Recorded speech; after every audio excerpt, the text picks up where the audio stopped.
and to the republic for which it stands, one nation, under God, indivisible, with liberty and justice for all.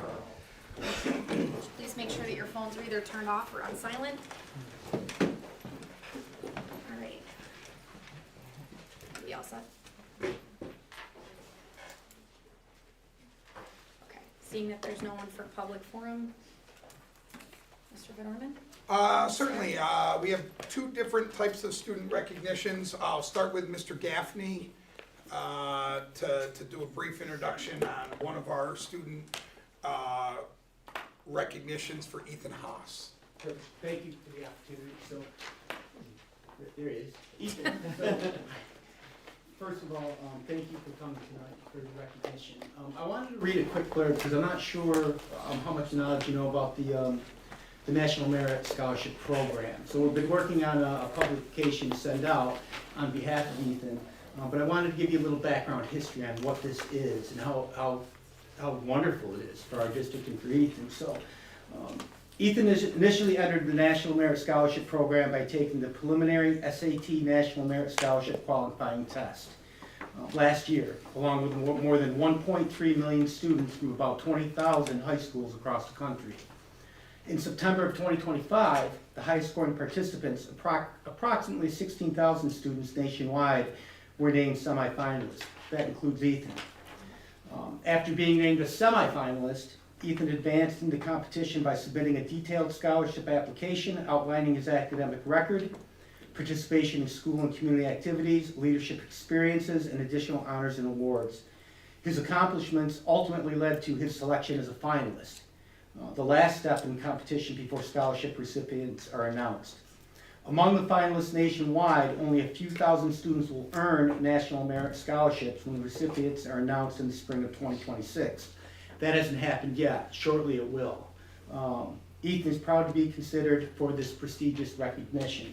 I can tell you in the years that I've been here up to this point now, I don't recall seeing a student get this far. So I think it's a wonderful accolade. Congratulations on this accomplishment and achievement. Not only for our school, but for you. So thank you so much for that accomplishment.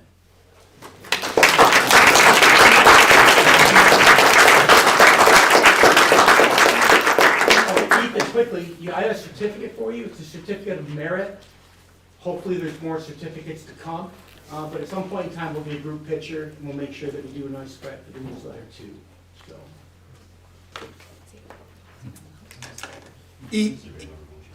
Ethan, I'm going to have you come on up. Yeah. Mr. Gaffney, can I ask you a quick question? You Yes. said the spring, so is that soon that we would hear? They did. I don't recall the exact date. I think sometime in March, early April is when Okay. they'll announce. And the announcement will come, I think, via email. Okay. But I haven't received it yet. Okay. So, Yeah. yeah, right. So congratulations, Ethan, token of our appreciation for all of your academic accolades. Thank you. Congratulations.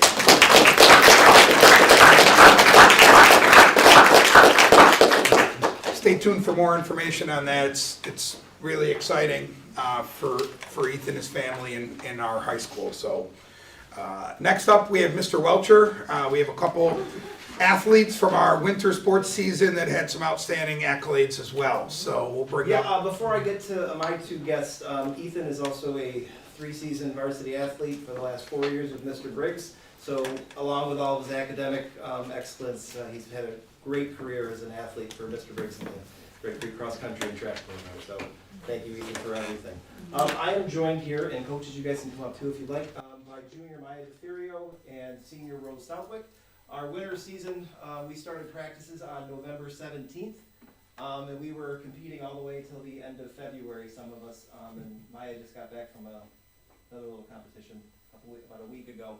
So these kids are months and months and months through the holidays. I can't say enough about them, their coaches, and their families for everything they've done for our athletic program. Just the dedication it takes to compete at such a high level for that amount of time with all the schoolwork. And again, they're both great students as well. Had a great winter. Basketball teams had a couple of home sectional victories. Our cheerleading team had a great season. Boys and girls bowling was fantastic. Boys made sectionals. I could have 3 pages of this stuff. I just wanted to kind of give quick shout outs to everybody. But again, we're here for Maya and Rose specifically tonight. So I had an outstanding and highly competitive indoor track and field season across multiple events. She's already one of the state's top high jumpers, and she successfully added pole vault and long jump to her lineup this season. At the divisional championships, she placed 5th in pole vault, 2nd in high jump, and 1st in long jump amongst Division II schools. She went on to win the Wayne Finger Lakes high jump title and the Section B championships, and earned second in the high jump, became the first, and became the Class B3 sectional champion for the long jump with a school record of 16 feet 11 inches. So that's Maya's sectional championship for this season. So let's hear it from Maya.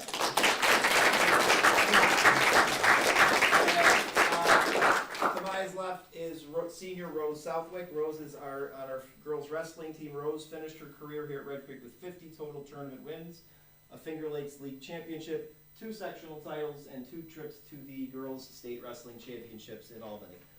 Mr. Van Orman and I were lucky to go the last couple of years. It's a wonderful event, and Rose represented us very well. After earning a bid to the state tournament last year, she approached this year by seeking a higher level of competition, which led her and her family and her coach all over the state to find some competition to get her ready for sectionals and states this year, and it really paid off for Rose. She rose to the challenge through the season, consistently competing against top athletes, including multiple matches against last year's state champion, and this year's 3rd place finisher. Rose finished with a 74% winning percentage, and she was only 1 win away from reaching the podium at the state championships this year in Albany. So again, Maya Furio, Rose Southwick, 2 of our finest. Thank you very much.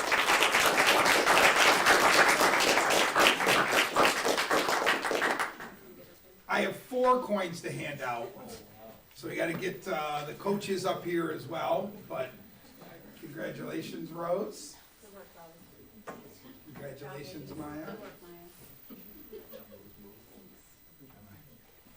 And of course, we have Mr. Briggs and Mr. Bopel for all their efforts with our student athletes over the years. Thank you, coaches. Congratulations.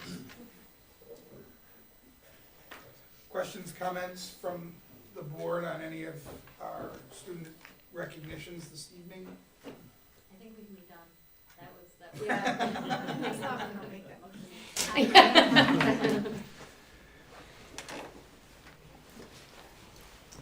Awesome. How do I know? I know. Yes. So, If any of you are sneaking out, this would be a good transition. I mean, if you don't want to stay. Save yourself. Yeah. Thank you. Thank you for coming thank tonight. you. So our presentation tonight from Ms. DiBiase is our second budget presentation of the year. Last month was our first one as we continue along in our budgeting process. So she'll take you through where we are to this point, and then opportunity for questions at the end. So, Ms. DiBiase. Thank you. So to start us off, I always like to go through what the ballot is going to look like for folks. This year, we currently only have our school district budget vote and the purchase of school buses. For us this year, that includes 1 full-size regular school bus and 3 SUVs. Those are typically for our longer runs that maybe only have a couple of students in them. Some of the academic highlights we have planned for next year, I won't go through them all, but we've been continuing our work with our curriculum. We've been expanding and supporting our special education curriculum, our continuum rather. And we've been doing a lot of career awareness across the buildings for helping our students choose a pathway and get there successfully. District-wide, we've been continuing some of our support, such as the instructional coaching, and we have a lot of mental health supports. One thing I really want to highlight is that we were fortunate enough to be awarded a 4-year grant for mental health. It's $1 million a year. Some of that will be shared with other districts, but this will allow us to be able to bring in a couple, hopefully more than 1, school psychology interns into the district next year at no cost to the general fund. So one of the things that has been finalized since we last spoke is our tax cap. So that is our allowable levy increase for the next year using a simple majority vote. For us, that's the 3.2% or about $171,000. This brings our levy up to about $5.4 million.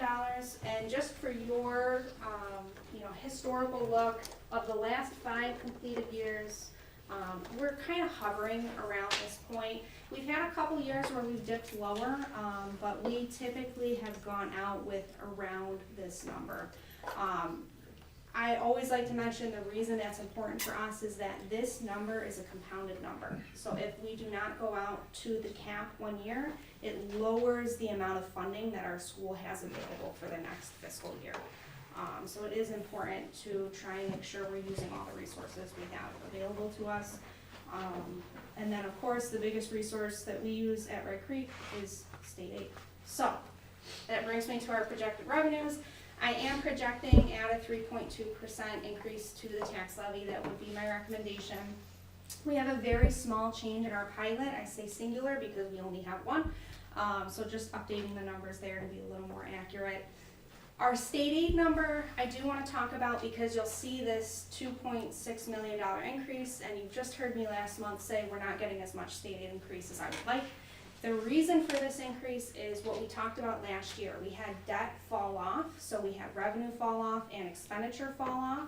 Now that the capital project has started, that debt is coming back on, and what you're seeing here on the revenue side is the building aid that we'll receive to offset those debt payments. Slight adjustments to miscellaneous revenue. You'll see last year we talked about that impact of the debt falling off. There was going to be about $100,000 impact to the general fund. We offset that with a one-time interfund transfer from debt service, so you'll see that fall off in this next fiscal cycle as well. And then keeping our use of reserves and appropriated fund balance nice and even. That's what we want. We don't want to increase our reliance on those savings accounts to be able to close our budget gap. So overall, a $2.8 million increase, but just for our own minds and our ability to kind of think about what our regular expenses are doing at this time, or our regular revenues are doing at this time. If I take out that building aid from that new debt, it would really only be about a 2.3% increase in overall revenues, or about $570,000. And most of that is coming from BOCES aid increases that are happening because we're spending more at BOCES. For our instructional side of the budget, we have, I'll say, some fairly standard increases that you would see from inflation or contractual requirements. I did want to talk about the programs for students with disabilities, CTE, and special schools numbers.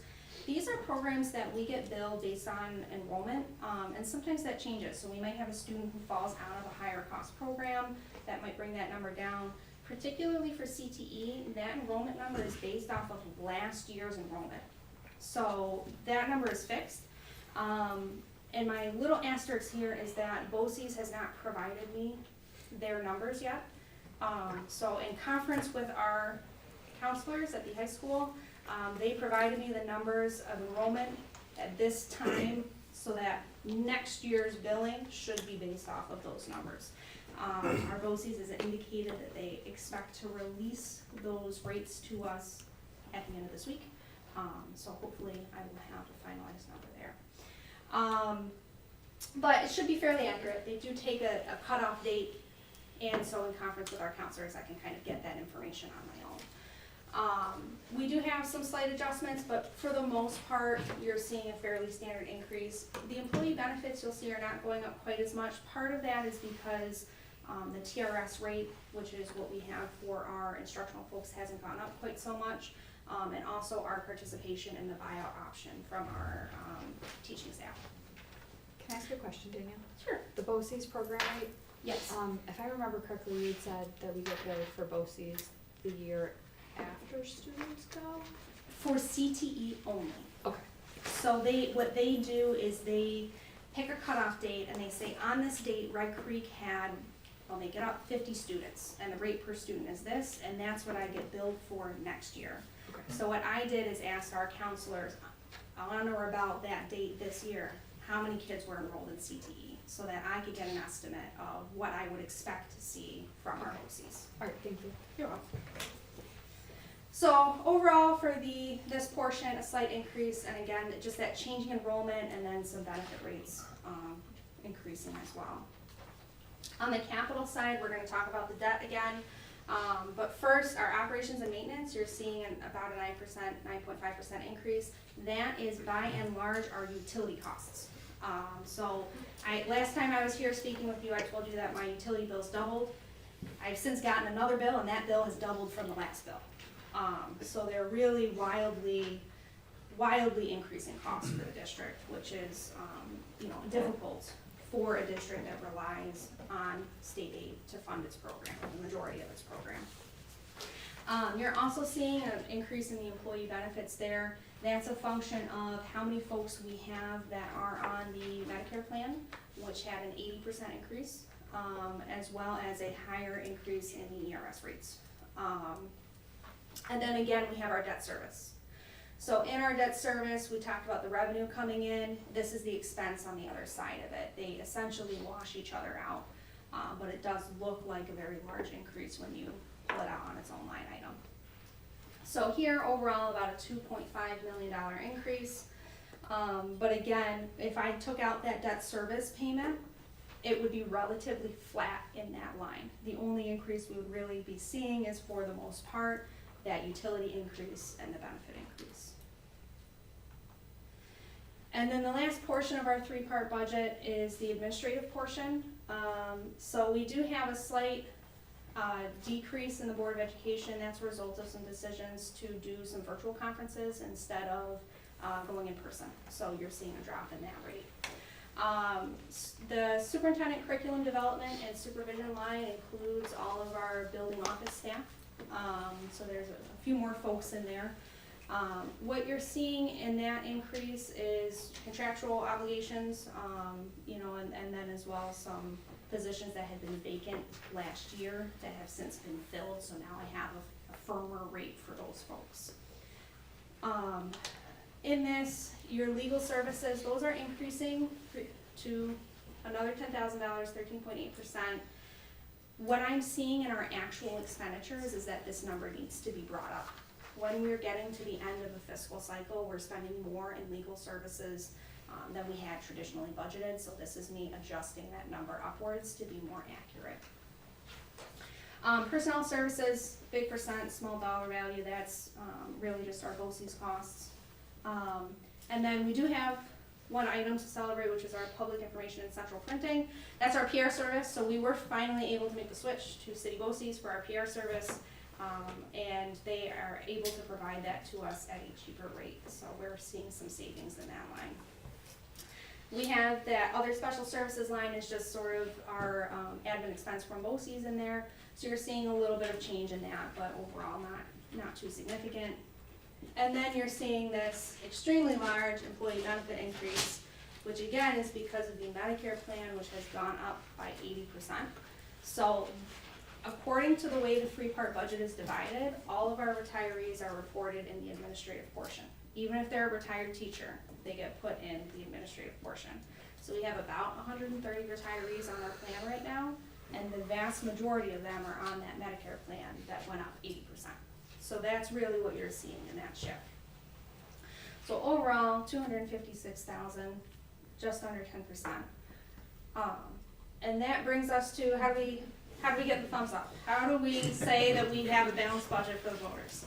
So by next month, I will present to you a balanced budget. We talked about some of the influences that are causing our expenses to go up. And one of the things I want to point out is that the CPI, or the inflation, is 3.2%. If I took out that debt service on both sides of the scale, our budget would be going up 3.1%. So we're controlling expenses. We're basically on track with inflation, which is good news. So overall, as it stands right now, I have about $27.8 million in revenue and about $28 million in expense for a gap of $156,000. Now there is some good news tonight, which I'm very happy to be able to give you, tentatively, which is both sides of the legislature have proposed a 2% increase to foundation aid instead of a 1% increase. If that comes through for us, that would represent an additional $130,000-ish of revenue, which will mostly close this gap for us. So we'll keep our eyes out for that. Once we get the final word from the state, if that 2% comes through, this becomes very easy for us to close. And we are hopeful from what we're hearing at the state level that we will see that shortly. And then, of course, the next things we have on the calendar here, we do have a budget workshop scheduled. And then after that, the next meeting would be when I would present the final budget for adoption. Are there any questions? So I would say, just for the board to consider that, for a potential $20,000 gap is much happier than our last conversation, that I would, looking to potentially not make any sort of dramatic cuts. I would think that maybe the workshop would not be necessary, unless someone thinks it should, but I think that this is much better than where we started off at the beginning of this season, so. Will we know before? It's all depending on the state. Yes, so it depends on if they approve a budget prior to when we have to get one approved. In the last couple of years, they have been late, but they have been late because the governor has been late. So this time, the governor was on time. I'm hopeful that we'll see that news in advance of our deadline to adopt. It should be around that time. It's just out of our control when we get a finalized budget from the governor. Well, I'm just thinking if we don't have it by then, we still meet and discuss and then a tentative just in case it doesn't go through.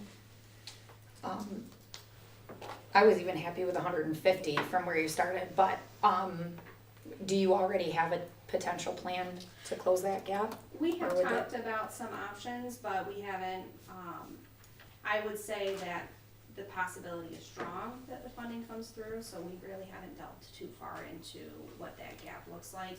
I would say in the grand scheme of the overall budget, that's a very, very small gap to close. Still at the 156 is not, it's not the million that we were talking about a year ago. Danielle, is this budget, I know in the past you've given us some padding, a little bit of wiggle room. Is this the same thing that we might not actually go up to the 28,000 and you're being generous? So that's always conservative budgeting practices. So there is always a little bit of flexibility in the budget because we may have a special education student who comes in and needs a $100,000 placement. We're always hopeful that we'll end the year with surplus because that's how we add back into our savings account. And especially because we're using $750,000 of fund balance to close our budget, ideally I want to end the year with at least $750,000 so that I can repay my savings account and I don't erode that fund balance for us.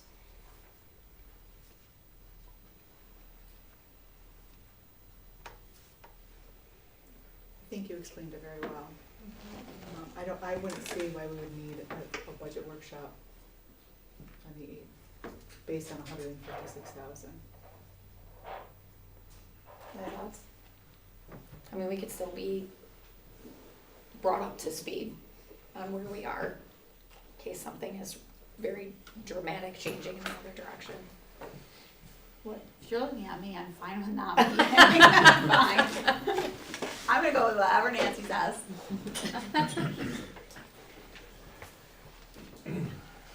Any other thoughts on that, or are we in agreement on that? I agree. I would say if something goes terribly wrong and we don't get So it, then postpone. we can always, Yeah. Postpone. we can reset a date, but. Okay. Thank you. It's not something we're required to have, so we'd still be in compliance without it.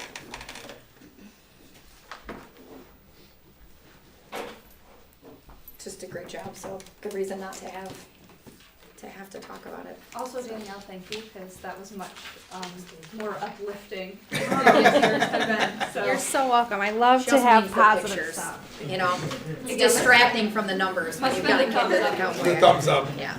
That's what did it. Mr. Norman, if you want to keep going. Yes, absolutely. 23 MVP nominations this month. We'll start distributing those tomorrow. A few highlights here. Miss Gelati, our middle school art teacher. And the variance this time around is this one was identified from a student. So a student had selected Miss Gelati. Miss Gelati is always there when you need her or just someone to talk to. She cares for her students as her own. She is a loving and caring person and brings happiness to your day when you need it most. Mr. Hawkins is a technology teacher for us, driver's education. This came from a parent nomination. This teacher has gone above and beyond for his students, even if it's just to make a joke, to make them smile and get out of a funk. I can say he has personally helped my daughter feel better so many times when she was not so good. We definitely need more teachers with his upbeat attitude and resilience. And the third one is Virginia Slobe, nominated by a coworker. So we have a student, a parent, and a coworker nomination. We are so fortunate to have Jenny working in our elementary school this year.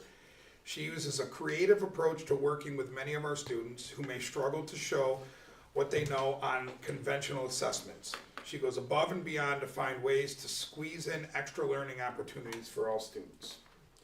So, kind of a nice spread of the impact that our staff can have on a day-to-day basis with our students. So, congratulations to our to this month's MVP recipients.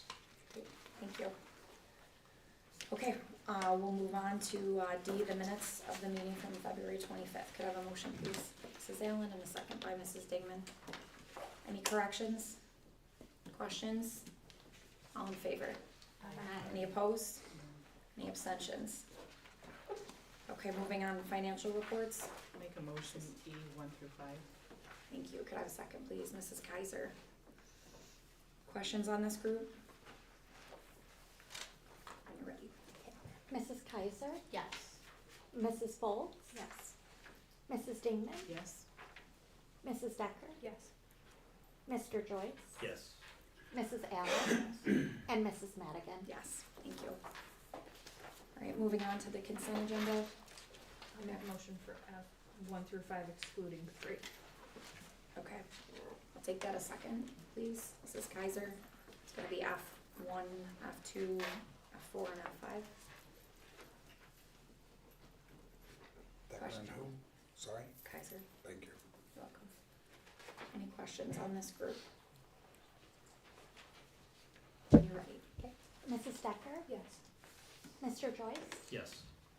Mrs. Dingman, Yes. Mrs. Kaiser, Yes. Mrs. Allen, Mrs. Foltz, Yes. and Mrs. Madigan. Yes, thank you. I have a motion for F3, please. Motion for F3. Thank you. Nobody wants a motion after. Can I have a second, please? Thank you, Mrs. Kaiser. I'm aware that we probably don't have many people in the room that could speak to this retirement. Oh. but Yeah, again, right, as we've talked over the last couple of months, 'tis kind of the season for these. And unfortunately, Mr. DeRocher is the next one that has tendered his resignation. And true to Mr. DeRocher and how he carries himself as a professional right up until the end, doing everything he can for the betterment of our school and community. But I'll turn it over to Mr. Gaffney just for a quick recognition as well, so. All right, thank you for the opportunity to speak about Mr. DeRocher. What do you say to begin with? What words can be spoken about a colleague who has devoted so much of his time and energy to the students of Red Creek? You know, how many years of service? 40 plus? 46. Yeah, I started in That's 1980. incredible, right? You should be so lucky. The only word I can think of, which I feel is not enough, is thank you. Thank you for placing students first. Thank you for believing every student has a purpose and a place in our home called Red Creek. Thank you for the enormous amount of time, energy, and effort you have dedicated to all the programs you have created and implemented for Red Creek students. Thank you for going above and beyond on a daily basis. Thank you for allowing me the opportunity to work alongside a caring and compassionate individual. I have learned much from you. We get busy in our daily and fast-moving lives, and we sometimes forget to stop and recognize and applaud the important work that we do.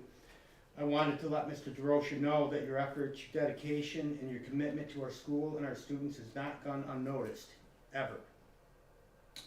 I could go on all night, but there isn't enough space on the page to describe the positive impact Mr. DeRocher has had on our students, staff, families, and community to even come close to justice. I wish you well in your retirement and all of your future endeavors. Thank you sincerely for everything you have given to this school. and I wish you nothing but the best. Thank you, Mr. DeRoche. That's well said. Yeah, that was. Thank you, Mr. Gaffney. I just wanna remind the board that even if you vote no, he can still retire. Please keep that in mind. What if we all voted no? Aiden can get a vote on this too. When you're ready. Mrs. Foltz? Yes. Mrs. Allen?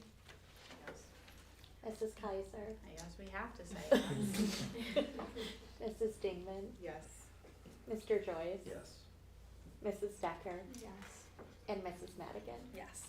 Please wish Mr. I feel DeRocher. like we need to give him a standing Yeah, ovation if retire. he was here. He was here. He's probably in his pajamas watching. So. He's busy. Karen's got doing something. Okay, thank you very much. We're gonna move on to new business. Take a motion for something.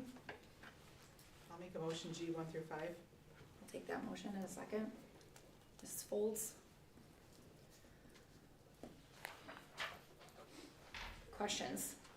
I have a question about the calendar. So this is based off of BOCES calendar, right? Like, or does that matter?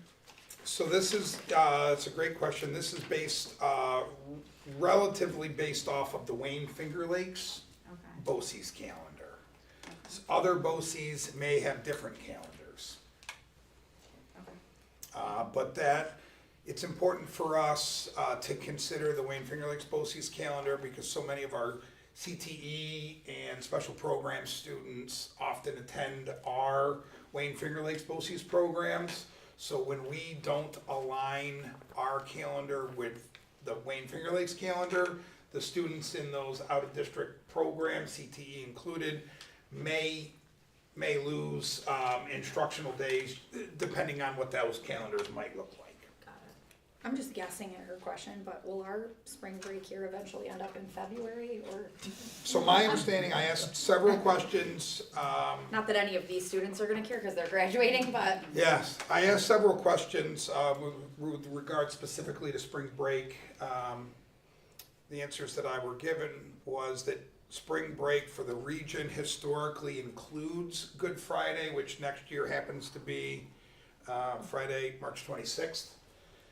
So that's kind of where it gets based off of. The following year, March of 28 or spring of 28, I believe Good Friday to be in April, not in March. March is a little early. I don't think we should be tied to what other districts have in their collective bargaining agreement. I personally think to have spring break in March, to leave April, May, and June is a long time for students and teachers without a break. Well, not just that, going literally 4 week, like, as a teacher, you have a week off and then you have 4 weeks and then you have another week off, I mean, coming off Christmas, right? Like, it's just, and we talk about asking the teachers union if they agree that they can come back for those staff development days ahead of Labor Day. But do we take into consideration what the staff is looking for as far as, I mean, I understand, you know, the instructional time, it's just, this calendar is not ideal to an educator. Or to students, really, that's a long Right. stretch So for is there 3-4 months. is there an opportunity for those students that would be potentially missing 2 weeks in BOCES? Is there any option for them? Well, you could still, if that's when the BOCES is off, those students, if we had a different spring break, you could still offer students to attend during that time. So there have been We have not. in my 24 years here, there have been a couple instances where Red Creek did not follow the Wayne Finger Lakes BOCES calendar, specifically around spring break. And so for instance, right, the spring break that's proposed is towards the end of March. Maybe somebody else's spring break is in the middle of April, for instance. If we did something like that, we have historically offered our students the opportunity to give their spring break up and to attend to BOCES in that week of April, when BOCES is still in session, and we are on spring break, we would transport those students to BOCES, but instruction does not stop at BOCES during that week. So if students or families had vacation obligations or just were not willing to come to school for that week, or just to BOCES, they would miss instruction. And some of the programs have minutes and time requirements, so there would be some logistical considerations for those families as well. But Have we heard feedback from the teachers union or staff about this calendar? I shared it with the teachers association, with the presidents of all the associations, CSEA, teachers, and of course the administration. It's not contractually negotiated, but we navigated the pros and cons. We had a good discussion specifically with the teachers around that, and kind of, and it, certainly at the administrative level, where we laid our head was in regard to trying to maximize student programming opportunity. So we didn't want to force families to have to make a decision to choose to either go on family break or to continue their CTE. I think that's a very challenging ask for certain families, and not asking that of other families that might not be in a CTE program. They wouldn't have to make that choice. You also have some athletic considerations when you don't align with the Wayne Finger Lakes schedule, because our athletic programs are built around the Wayne Finger Lakes as well. So typically in March, it's less likely to have game interruptions when you have spring break. If you have spring break in the middle of March, or April rather, you're likely involved in games that we can play over spring break. But if we have kids that are on different spring break than everybody else and our families leave, that would really compact a often tumultuous spring break schedule or spring sports schedule anyway. Those are not hurdles that can't be overcome, they're just considerations. Okay. I know I've heard concerns from parents and staff this year, and then I saw this calendar and I was like, oh my gosh, it's even earlier That's next kind of year. where I was at. So I hear both sides. I trust your judgment, but it's like, I think it's painful for a lot of people to keep seeing it be earlier and earlier. If there was a way to, maybe move February break to May. I don't know. No, that was a joke. I know we can't do that, but I don't know. That's a long time for everybody. It clearly went nowhere, but I have voiced my concern for 2 years over certainly the placement of that. There's been other years where we just recognize Good Friday as some of our contracts have Good Friday listed as a holiday, and then spring break just falls wherever spring break falls. That's where I'm confused. Why is it necessary to link the spring break to It's spring not. It's not. Good Friday? It's not. We don't have to. Because of the calendar, you have to hit so many days. Right. You have to squeeze them in somewhere. Right. Yep. So when you have Good Friday that other schools are required to have off, that's one day. When you add on another spring break, it's another 5 days. So now it's 6 days off Right. instead of 5 And days it's a off. tight year. So that's, So you're at the mercy of what others are doing as well.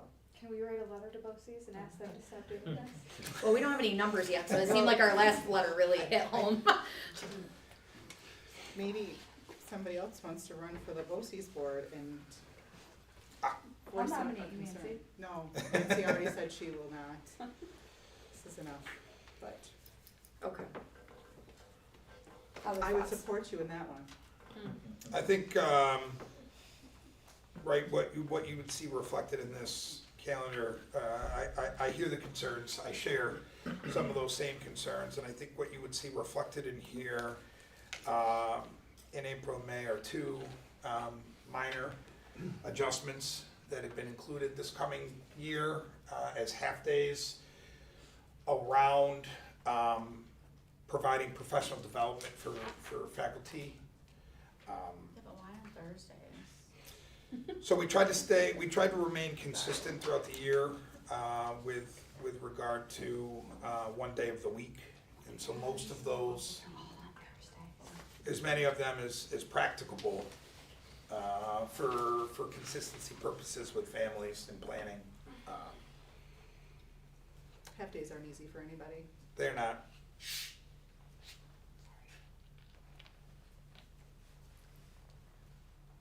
Other questions? Other questions on any of G1 through 5? You're ready. Mrs. Allen, Yes. Mrs. Dingman, Yes. Mrs. Decker, Yes. Mrs. Fold, Yes. Mrs. Kaiser, Mr. Joyce, Yes. and Mrs. Madigan. Yes, thank you. Okay, correspondence? Any questions on administrative reports? Aiden, thank you for your submission, always appreciate your work, Ian. Personal suggestion, you're gonna wanna put like a picture of a little boy with a cowboy hat on your next one. I think Aiden should be in the cowboy hat.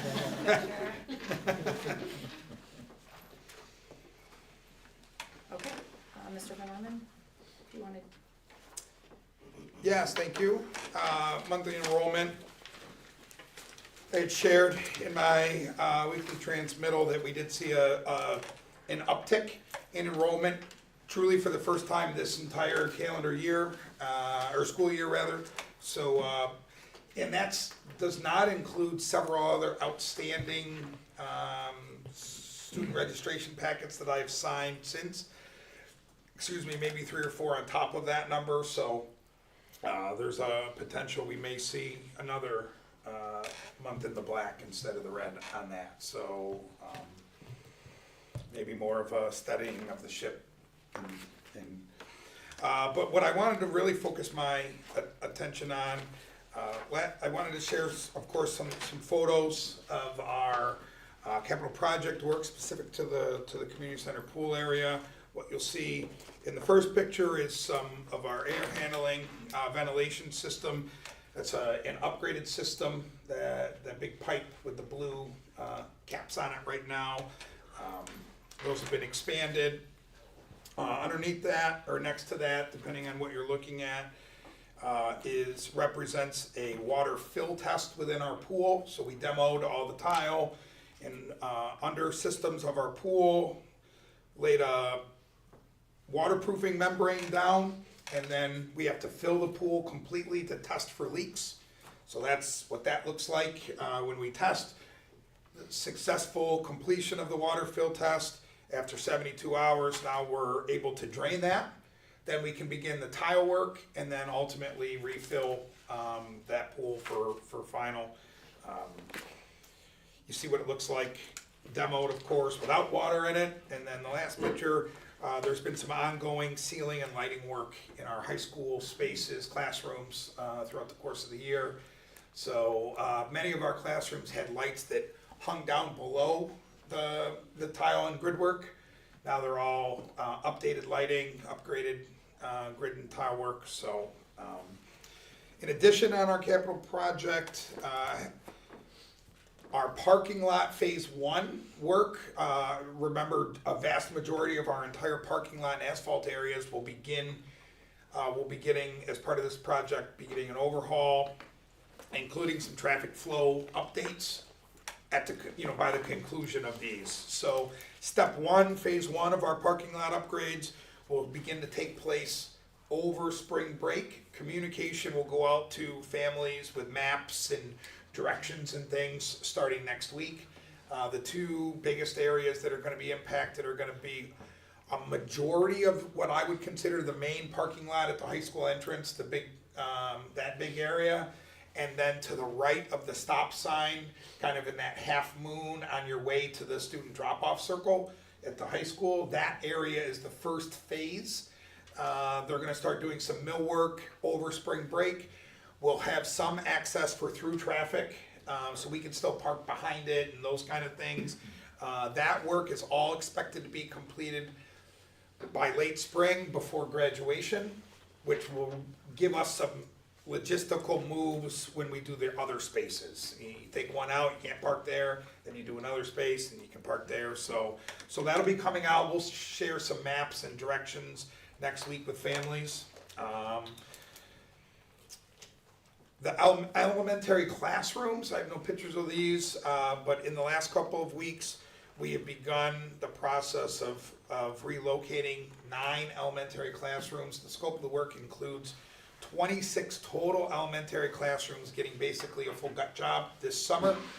To ease the burden and to hit the timelines more easily, we have endeavored to have 9 of those classrooms start early.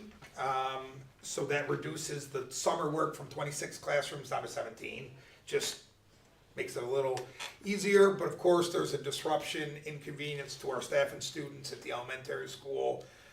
So big shout out to Mr. Taylor and Mrs. Smith, who have been working diligently with us and the teachers on what those logistics look like and what the impact is. There's an impact, it's a disruption, but the end goal is by September, we have 26 brand new classrooms and they're ready to kind of kick off that school year. So I want to come back to the community center real quick.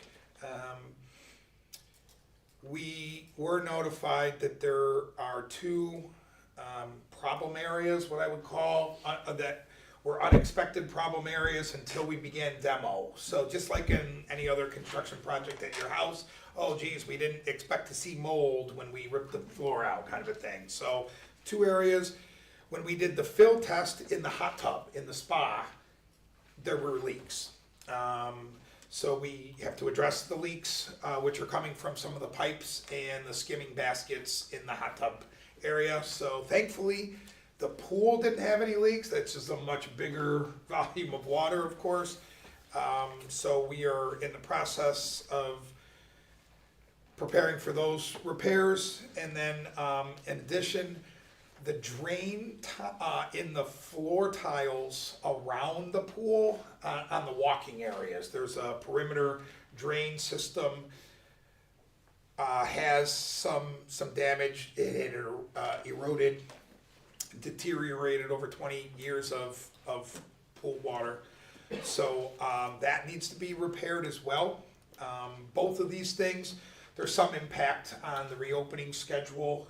We're working with the architects and construction team tomorrow, meeting with the Community Center Advisory Board. We're gonna do a walkthrough and go through some of those details as well and what the impact is. You know, our goal, of course, to get it opened as quickly as possible, but we need to do the work the right way. So when we discover these unexpected problems, we need to fix them.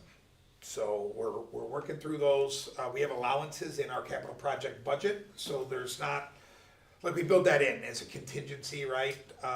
So these fixes are not significant enough to exceed those allowances, so we're in a good spot with those. So projects, questions on the project? Do you have an estimate of when you think the pool will be done? I think that's the community's big question on it. Yeah, no. Not yet.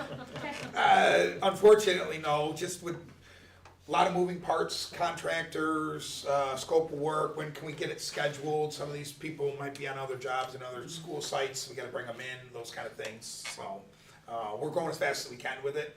I can tell you, we are pushing them from the district perspective. It's a priority for us to open that pool. It's a community value. We have programming both for school and summer community programs that our expectation is to run, so. Lastly, I'd shared both last week and then today in your packets a little bit. Danielle mentioned it earlier today. This energy issue, you know, these energy rate costs are skyrocketing. You folks see it in your house, in your home budgets, and we're seeing the same things. I penned a letter to, I think I counted 13 elected officials locally that I sent a copy of that letter to. I've gotten an outstandingly favorable response from many of them. I have meetings set up with many of them as follow-ups, as a way to partner with some of our elected officials to discuss next steps. What can we do to help them? What can they do to help us? It's clear to me that it's a state issue, not a national issue. No other states in the nation are kind of facing this significant energy increases that we're seeing. We're aware that it's not a usage issue, it's a rate issue.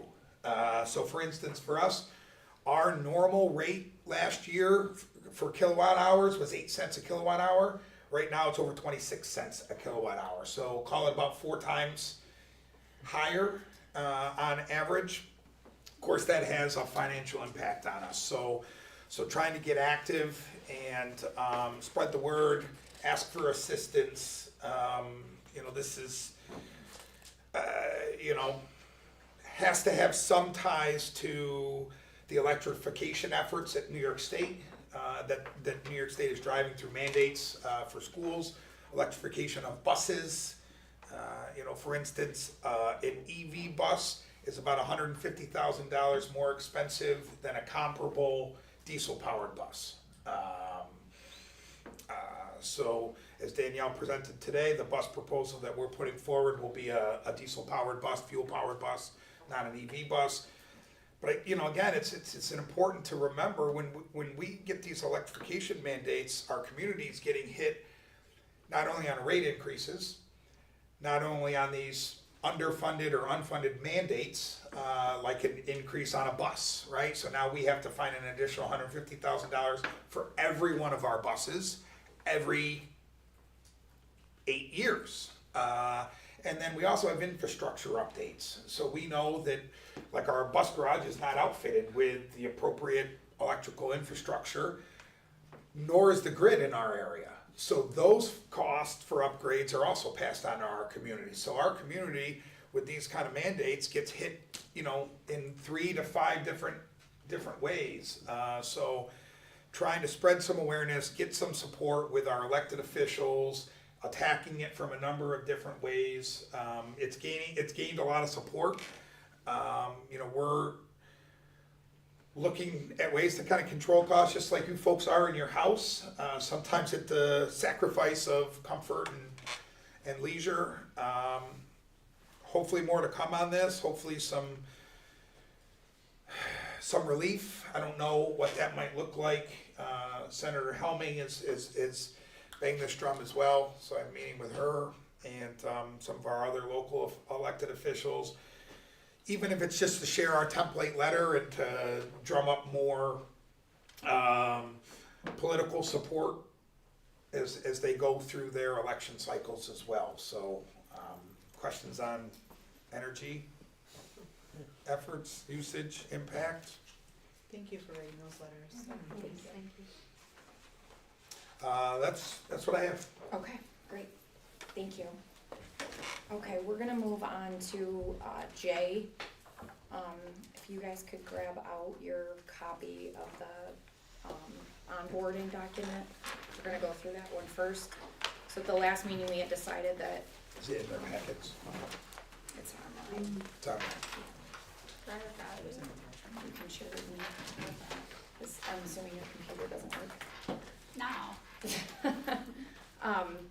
So I know Mrs. Foltz has to step out, so we'll try to get moving here. So what we agreed on at the last meeting was, March, are you good, Mr. Griff? Do you know? So it was emailed to us? Yeah, Tuesday? no, not today. It's from, if you go into the, The one from a while ago? yep, Okay. and then it's live, so if you just click on it, you'll see everything. All right. Any changes or additions, questions, needed to be added, by the 14th, and then, am I right on that date? Yes. Okay, so, and then we would go through it, so, if you're looking at the live version, you'll see that the items that were potential, grammatical corrections or clarifications, they have a resolve check by them. Thank you to Ms. Osborne, who took care of a lot of that. There's a couple that I'd said that we would pull out if there were questions or discussion amongst the board that was really more of a board discussion. So those are gonna be the items that are not resolved on the sides for the comments. If I've missed something or there's a question about it, let me know. Let's see. Hold on, because now I'm sharing, so I gotta work with Mrs. Kaiser here. I'm not doing anything, so you can pull it that way if you need. Appreciate your honesty. Let's see here. Okay. This is not as easy to read as I thought it was going to be. No, I'm just gonna grab my computer out, unless, The first unresolved one is, number 2, second bullet. Could we add onto this, maybe saying the president, if that helps you find it? it doesn't. So if you wanna read it though, Mrs. Allen, that would be great while I pull this up. Sure, so it would be under number 11, which is communication guidelines and email etiquette. So number 2, communication with the public. Sorry. The second bullet, could we add onto this, maybe saying the president will respond to community emails on behalf of the board as necessary and appropriate after discussing with board members? Because that is our typical process now. I'm sorry, I don't mean to speak on your behalf. You're not. It was not, it was, no, it was this is my actually comment, Elizabeth's so, comment. Oh, okay, so that, no one else made that comment or said anything else to it, so that's why I pulled it out and it's not resolved because there wasn't, there's 7 of us that it was one comment, so I just need some feedback on whether that's necessary. Does it need to be a change that, oh, now I see the arrows. So I think, Smarter than I am. just some clarity on our conversation last meeting Maybe. as far as the process for this. So I think I understood it that if I saw a comment, was I supposed to have liked that so that it counted as 2 votes to enact that recommendation? No, you didn't need to, just Okay. no one else did anything with it, so I wouldn't say that it was a majority. That was my only concern. So I guess we just need some feedback if this is something that needs to be changed. Well, correct me if I'm wrong, but if somebody emails the board president responds like, thank you for reaching out, like the blanket one. Correct. So we don't discuss that, you automatically send that out. Yes. I think one thing to keep in mind as we're going through this, this is meant to be not high level, but it doesn't have to be, I don't think we need to kill ourselves getting crazy about some of the littler, and I'm not saying it's a little detail, but I think this gets the point across in terms of the Board of Education president response. And I think that's the message we wanna get across to the fact that they're kind of speaking on our behalf. So I just want folks to keep that in mind as we're looking through this. It does not have to be, I know that you're very studious, Elizabeth, and Kim, you are as well, but I guarantee you that the majority of our new members are not, like, so I just wanna say that before we spend like a ton of time getting super in the weeds. I think that's I think that I would agree, but sometimes I would say it depends on the topic. Like, we probably need to go more granular at times and maybe other times not. But I guess like what I'm wondering is, so the real question is about after discussing with the board members, right? Like that's the difference between the two. The one That was the comment- distinguishing part of the Yeah, comment. that was Yes. the distinguishing part. So I guess, yeah, I don't think we have typically discussed it as a board if an email comes in, unless like something develops and we need to have a further discussion. But typically, it's Kate just answering, right?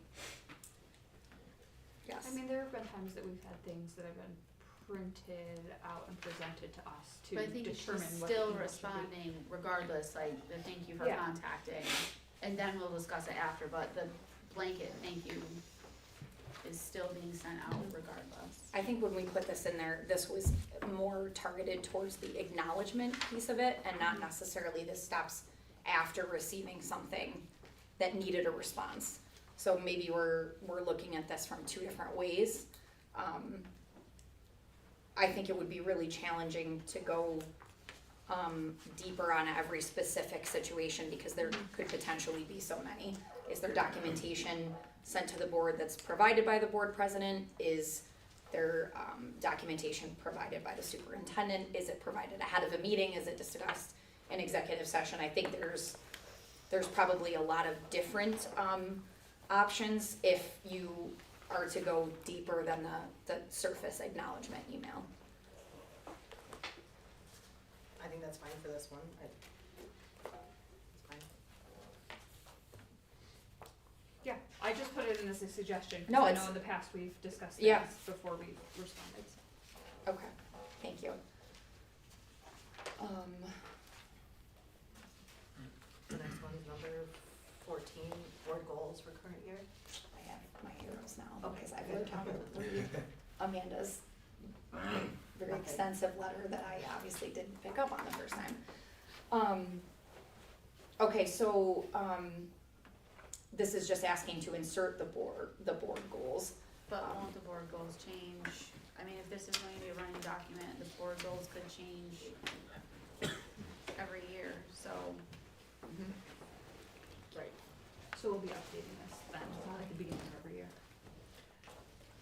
Which seems right because we're adding, I don't remember what section it is, but we're adding the current year board members and their contact information, so it's gonna be touched anyway. And then there might be more than that, that's just is what comes to my mind as to what would need to be updated. You could also just include a hyperlink Mhm. to the website, Yep, which would then refer them back to the board goals, which get updated on the website. That's If I right. can So interject. Stephanie, for reference, when I made the comment, it just said board goals for the current year, and then there was nothing under it. So I was mostly saying like either pull this out or insert something, so it's not just a blank heading. So I'm okay with either if we wanna put the board goals in every year, or if we wanna. I feel like that would just be easier to do Put the the. link. hyperlink. Okay. Correct me if I'm wrong, but, if you go over to 16, it's basically both the board self-evaluation and then there's also one for the superintendent evaluation. The comment is in there is could we make it a fillable form or could we post the link? I do not think that is a good idea, cause that could potentially change every year, so the evaluation process is something that's agreed upon by the board and the superintendent. You could list the possibilities or list it as an example, but I think by leaving it in there, you're putting the cart before the horse there. So, it doesn't have to be in there, it could be removed, but I think because, we've been using NISBA for the last several years, but we could go back to super eval, and then that document would be invalid. I would agree with that, so maybe just take it out and as a whole, number 16. So, no, we don't want anything listed for the evaluation process? No, because I would agree with your comment that it could be dynamic and we don't know what we're using until we decide on it. Okay, so we don't want anything listed at all, though? What would we list if not the evaluation? Well, we could have we could put the contract, we could also put the examples of what's been used. Gotcha, that sounds okay too. It's, Or even maybe just like combine them and say, you're gonna receive information and instructions on how to complete these, just so that they know Could be that it's something that. agreed upon every year or something? Yeah. Okay. Again, this was just something that, like, the heading was there and there was nothing underneath it. Okay.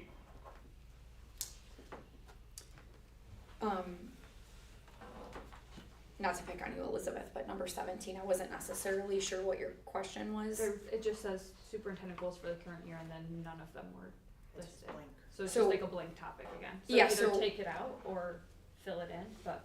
Yeah, so just so you know, when we started this, none of that was done.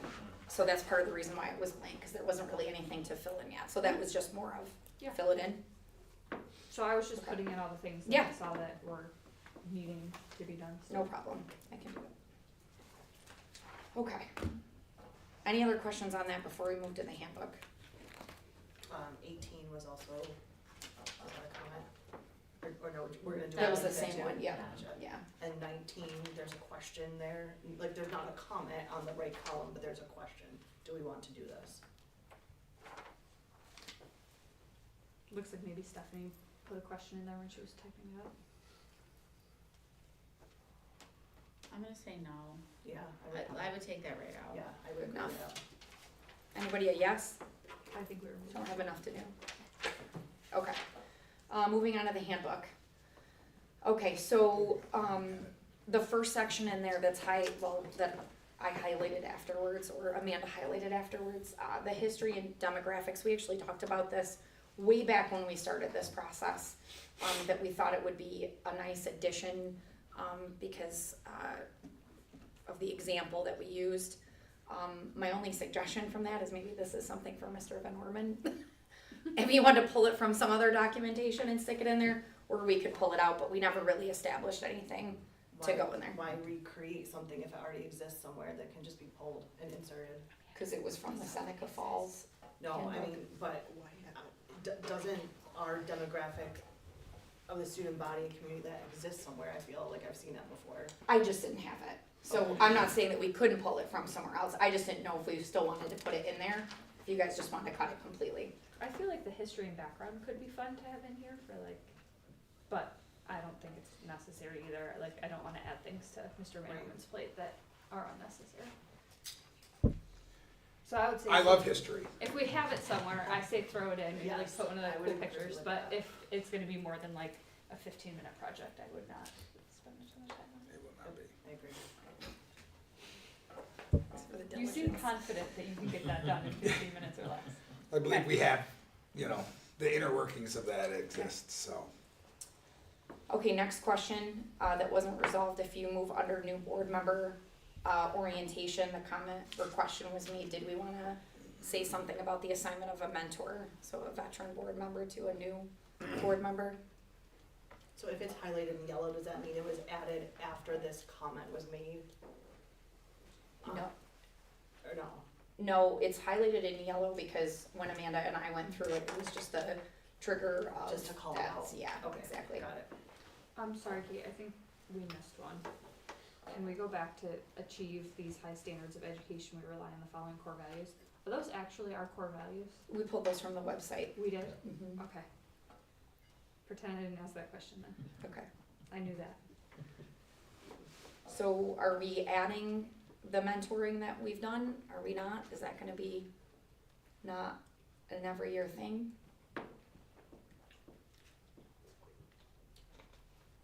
I think it is an every year thing, isn't it?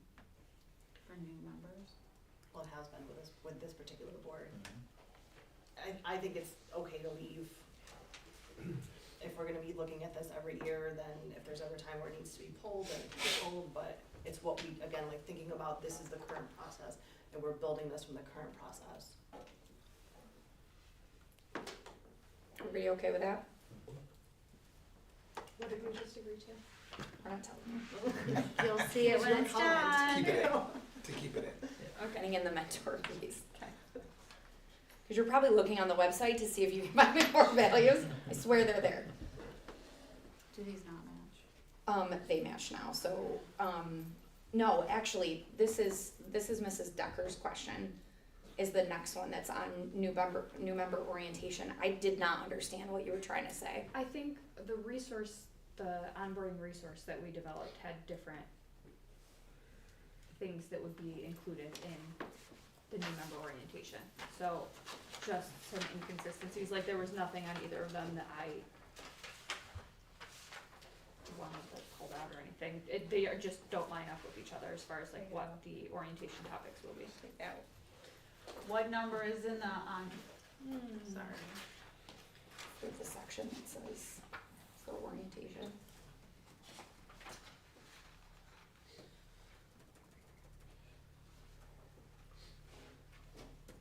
What are you comparing it to in the onboarding? I can find out. Okay.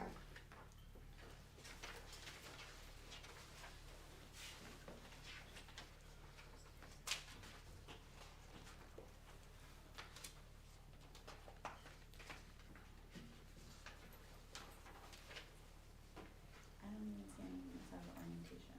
I think it was number one that I was looking at, like the The checklist. checklist?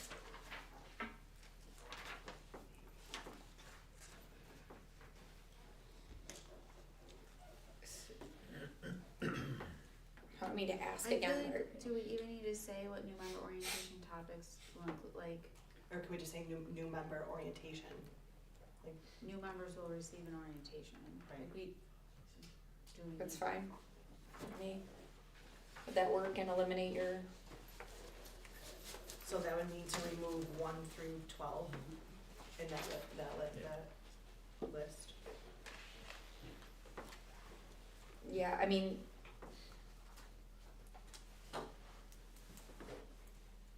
You could just say may include and then, Yeah, that's good too. you know, cause throughout the year, cause you might wanna You go don't back need and to refer have to, meeting right away to talk about the budget development process.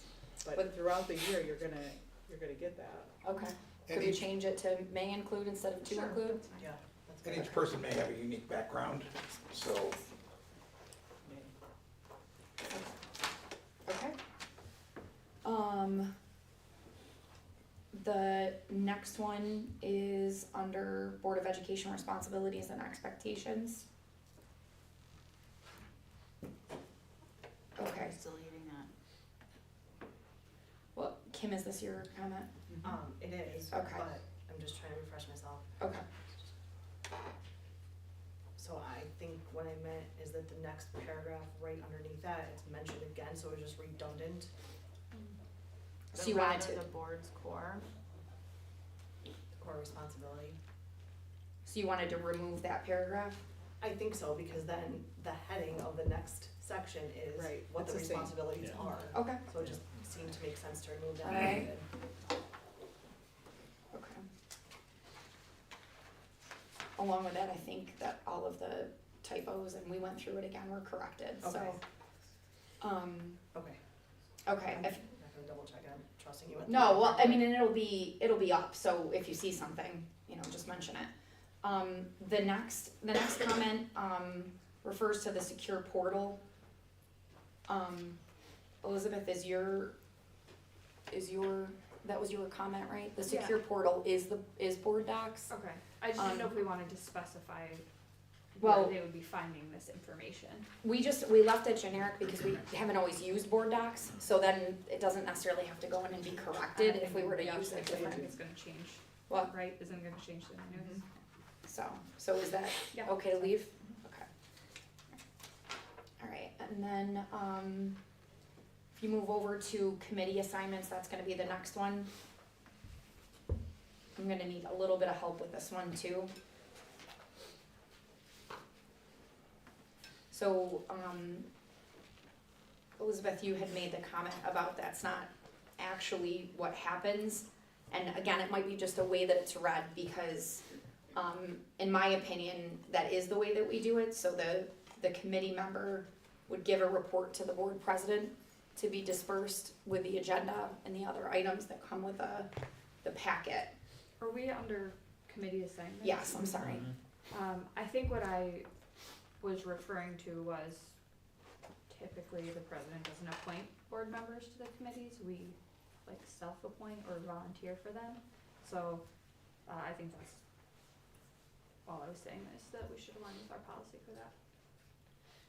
But there's not a policy though. There is. Is a policy states that we volunteer? It doesn't state either way. I'm not familiar with what the policy says. I feel like that's nitpicky on the language, like appoint, volunteer, like we're appointing ourselves if we're volunteering. I think it was, Kind of. again, reading differences possibly, but typically at the end of that section of the reorg meeting, the board president says, so finance is gonna be Nancy, Elizabeth, and Chris. I don't necessarily know if that means the same thing as saying, Mrs. Decker, you have to be on the finance committee. But again, it might just be a semantics of how we're reading it. If we need to change it, we need to change it. Specifically for the board, because there's a policy on district committees. Maybe it's the word appoint where it gives the illusion that like you just said, like you're saying this person is on this committee, this person's on this committee, when really that's not the process. But maybe it's just the word appoint that is tripping up a little bit. Like I think if we Not big assign deal. Stephanie Kaiser to the policy committee with one other person, she would just quit, so. It's a good one. I will say though, if there was, not every board works like we do, so it could be an appointment if we couldn't make a decision, and I think that's why it says appoint. Right. Kind of like we appointed all of us to the policy. Correct. Even though Stephanie I Kaiser didn't didn't want to quit. be on it, that's why I used that example. It's working out so well. I'm okay with leave it, like, it's just wording. I'm comfortable with that. Board I members. don't care either way. Are we okay to leave it as is? Kim, you alright with that? Yep, either way. Okay. Alright, so, we're gonna move on to, vice president responsibilities. So, if you want to, we can take these two chunks together, cause they were kind of the heaviest for questions. And some back and forth comments between, clerk responsibilities and the vice president responsibilities. So, again, there were some really, kind of vague comments on here, so I just need some clarification on what we wanna do moving forward. Because it just wasn't very simple to kind of come up with. Okay, so first I have to correct myself, cause I actually just pulled up the policy, and it does say that the board president will appoint to committees, so that was my bad. It's okay. Correct myself there. Which policy? Um, Oh, mine never- 1320. And so the same policy is what the vice president role, is under. So Amanda actually copied what our policy says, which basically is if the president is absent or has a disability, the vice president will step into that role. Is that at any time? So I guess what we have here, I'm assuming, is what was in the Seneca Falls handbook, which, like, I'm assuming Stephanie doesn't participate in the agenda development and review meetings with the superintendent and board president. Like, I don't think that our vice president actively does these things, so my suggestion was Well, to basically copy and I paste think what Amanda. that, correct me if I'm wrong, but because the bullet point is that they would assume duties of the president in cases of absence, Mhm. all of those numbers are things that the vice president would then have to do. Right, I guess my suggestion was we should just line it up with what our policy says, which is basically what the bullet point says, is you're gonna do all the things that the president does if the president is unavailable. So I So that's what it says, But- but then the numbers are listed, the duties. Yeah, but so 1 through 7 doesn't match what our Oh, policy is. okay. So I think that the thought process is like, just make it match, or take out 1 through 7 and just keep the bullet there. And then just say, see policy Mm-hmm. 14, I feel like just take it out then. Okay. 1320, Does that work for everybody if we just say refer to the policy? Yes. 1320. Okay. Okay, so then I would say Keep this, the number 1320. it's actually already written in another lovely color from Miss Osborne. Good work. On the side, here. So I'm gonna ask the same question about the board clerk. Same thing. Pull it all. And just say Policy. refer to policy. Do we have board clerk responsibilities in a policy somewhere? 1331. Right, in green. But the, yep, Is that new, Amanda? no. Nope. So this actually We does, actually went over it last year. No, I mean, is this section in? no, she had actually already done this. Oh, man, Yeah, okay. but so this actually does follow the policy. So it's listed exactly, Why don't it's we just a say copy. see policy Yeah. 13. See what, then we'll be Keep it consistent? Yep. Okay. Less is more. Okay. All right, next page. To all of you in the audience, we're almost done. 2 more arrows. Okay, so if we go over to, professional development.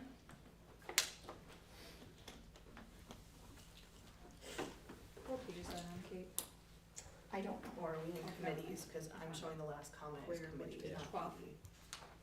PE. There was a, What are these? so, Is no, these are this- resolved, if they're like this. There's no comment on Alright, professional development. Perfect. It Committees, says at the bottom though, add info on how to request funding for training, peer reimbursement policies. Yeah, well, there's no comments, so just skip over that. Okay. Okay, Mrs. Decker. So I don't care if we leave this in, I just know that we got away from doing verbal reports in board meetings. And, or did we not, So, or am I misremembering? no, it's fine, so this is gonna be the same type of thing though, it still is a verbal report, it still would be discussed at the board meeting. The only thing that's different is just that it's given ahead of time like an administrative report. So it still should be discussed in public, when there's something to discuss, we just kinda add it in that additional layer. Okay, perfect. So is that okay to leave then? Yes, Okay. I'm looking for my Kyler comment and it's not there, so. Could we Okay, put in I got Kyler Elementary? Yeah, but it doesn't show as being resolved. Like, it's not even there at all, so I'm not sure, I don't remember where it was, but. It was in the list of presentations. I know Folds isn't here, but I wanna thank Folds and Kate and Amanda, cause I know that this was like a monumental task to get through, so Well, thank I you. appreciate all of the. It's a group effort. So, I will give the corrections to Amanda, she'll load them into the library section of Board Docs, so it's there. If you come across something, or we make a change to something, it'll be this living document, so, so we can update it anytime, but I just wanna say it's March, and that's a check off for a board Yes, goal, 2 just of saying. them. Right? Feeling pretty accomplished tonight. If there's nothing else, I would take a motion to adjourn, please. Mrs. Dingman and Mrs. Decker, thank you very much. I love shutting things off. 7:50.